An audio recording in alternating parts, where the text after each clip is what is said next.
Counter जो काफी active हो रहा है वो है पतंजलि फूड्स। जरा इस पर रखिए नजर। जबरदस्त तेजी में ये शेयर आज बना हुआ है, 1900 का लेवल भी इसने क्रॉस किया है। आइए एक बार नुपुर से जानते हैं यहाँ पर क्या कुछ खास हो रहा है। नुपुर बताइए।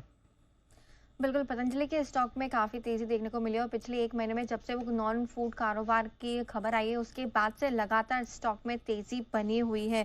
19% से ज़्यादा की तेज़ी पिछले 1 महीने में आते हुए दिखी और 3 महीने की बात करें तो यहाँ पे 32% से ज़्यादा का मूव आपको दिखेगा। जुलाई के शुरुआत में खबर आई थी कि कंपनी नॉन फूड कारोबार जो है पतंजलि आयुर्वेदा का, वो अपने पतंजलि फूड्स में एक्वायर करने वाली है। उसके बाद मैनेजमेंट ने जो गाइडेंस दी है इस कारोबार को लेकर, वहाँ से लगातार मोमेंटम स्टॉक में बना हुआ है। मैनेजमेंट ने कहा है कि मैनेजमेंट ने क्लियरली इंडिकेशन दी थी कि जो एफएमसीजी सेल्स होगी वहाँ पर 22% से ज़्यादा की सालाना दर पर जो ग्रोथ है वो देखने को मिल सकती है। कुल कारोबार का 50% हिस्सा एफएमसीजी से होगा। फिलहाल 30% के आसपास का हिस्सा एफएमसीजी कारोबार से आता है, वो बढ़कर 50% हो जाएगा सीधा का सीधा आने वाले 3 से 4 सालों में। डेंटल कैटेगरी जो कंपनी की पतंजलि फूड्स में आ चुकी है, वहाँ पर 50% का मार्केट शेयर है। प्रीमियम कैटेगरी पे पूरा का पूरा फोकस बना हुआ है स्टॉक, लेकिन अभी भी इतना मूव होने के बाद भी कंपेयर करेंगे वैल्यूएशन के लिहाज से पियर्स से तो काफ़ी सस्ता है। 1 ईयर फॉरवर्ड पर सिर्फ 29 टाइम्स के पीई पर ट्रेड करता है, तो आउटलुक काफ़ी स्ट्रांग है और जब से खबर आई है नॉन फूड कारोबार की, उसके बाद से लगातार स्टॉक में अप मूव बना हुआ है। तो ये है आपके लिए पतंजलि फूड्स, जहां पर आपको रखनी है। काफी समय से बात कर रहे हैं, एफपीओ आया था तब भी बात करी थी, उसके बाद भी बात करी थी, मुझे याद है 1200-1300 के लेवल्स पर भी बात करी थी।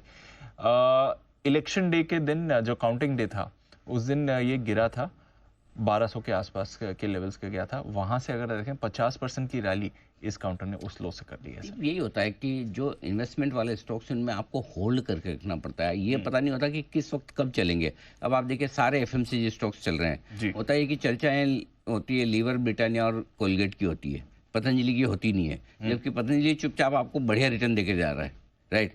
मेरे ख्याल से ऑफ लेट जो ये बड़ा मूव वापस आया, वो मूव इसलिए आया कि जो कुछ भी सुप्रीम कोर्ट में मामला चल रहा था उसकी वजह से स्टॉक काफ़ी दबा हुआ था। लेकिन जैसा नूपुर ने कहा भी कि जब से उन्होंने अपना बिजनेस मर्ज करने की बात कही और वो अच्छे वैल्यूशंस पे, नहीं के बराबर वैल्यूशंस पे उन्होंने किया है, तो उस हिसाब से वहाँ से इस स्टॉक के लिए री रेटिंग होनी चाहिए। लेकिन जब तक कोर्ट केस चल रहा था तब लोगों को थोड़ा सा डर था।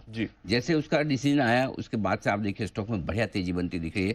मेरा ये मानना है कि अगर आपके पास है तो डेफिनेटली होल्ड करना चाहिए। मेरे ख्याल से मैंने 2200 और 2500 रुपए तक के ऊपर के टारगेट भी दिए हुए हैं। ये इन्वेस्टमेंट वाली पिक है जहाँ पर आपको हड़बड़ी और जल्दबाजी में बेचने की जरूरत है नहीं।